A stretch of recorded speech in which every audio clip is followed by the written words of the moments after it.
Good morning guys! So ngayon, gumising ako sa sobrang init. Sobrang init talaga, sobra. Kasi nga walang ilaw. Sunday na Sunday, walang ilaw.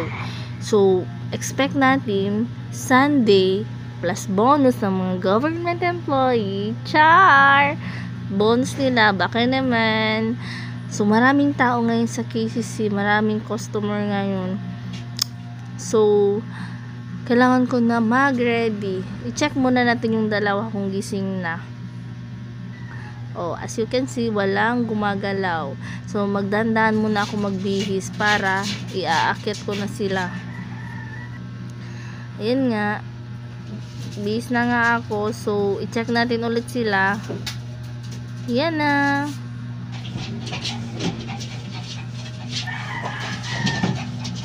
Good morning. Morning.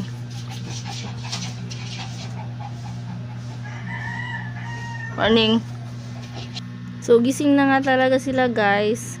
Wait lang, teka lang. Ayusin ko muna tong crib nila kasi sira na naman. Lagi na lang sira. So, unahin ko muna si Monay guys. Kasi pag si Panpan ang unahin ko, halak ka si Monay. Magtatalon-talon yan sa crib niya at mag-iihi sa kutson ko. My God.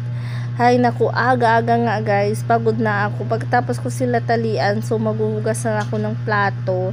At the same time, gumagawa nga ako ng tubig init dyan sa gasol ko. Kasi nga, usual, walang kurente. Walang kurente guys. No hay kurente.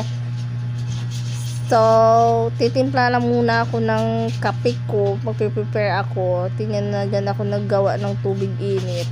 So, premium nga yung kape ko guys, black coffee, kasi pag yung hindi ako masyado sa 3-in-1 kay matamis. Yan nga, yung sugar ko nga may lamigas. Ano ba yung lamigas do? Ants. Ants in English. So, yan, kumuha na lang ako ng ibang sugar yung nakatabi na tinabihan ko last time kasi napuno nga yung container last time. Pagkatapos nga ng pagtimpla ko ng kape, set aside ko muna yan kasi hindi ako uminom ng kape na mainit pala. So maglaga muna ako ng kamote. Yan ang ibaon ko mamaya.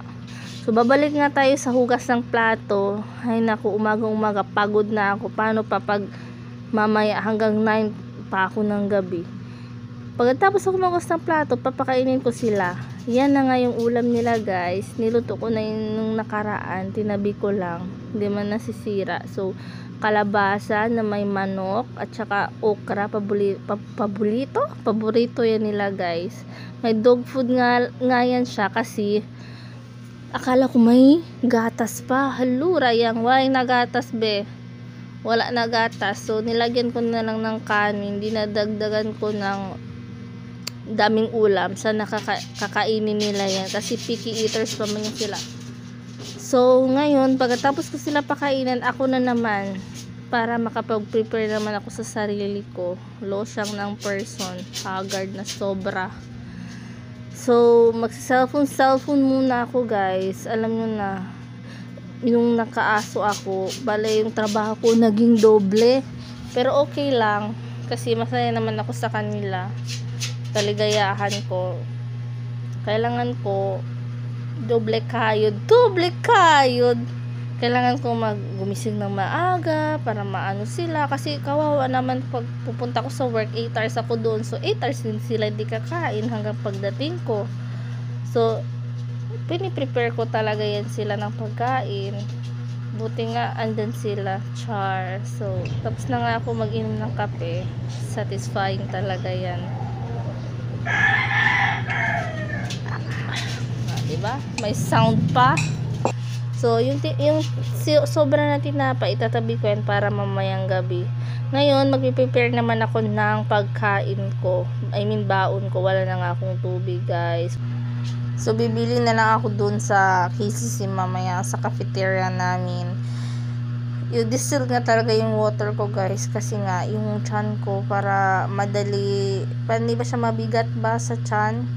Pinalitan ko nga yung tumbler kasi hindi ko mahanap yung takip. Ay naku, oy. So ngayon mayroon akong dalang presto tsaka yung nilaga kong kamote kanina. Yun na nga yung babaunin ko mamaya. Walang kanin. Ahem. So, maliligo na ako. Taran! Tapos na nga ako, guys. So, magpapaalam na tayo sa kanila. Go na, mommy, work. Stay here, okay? Go na, mommy, work, ha?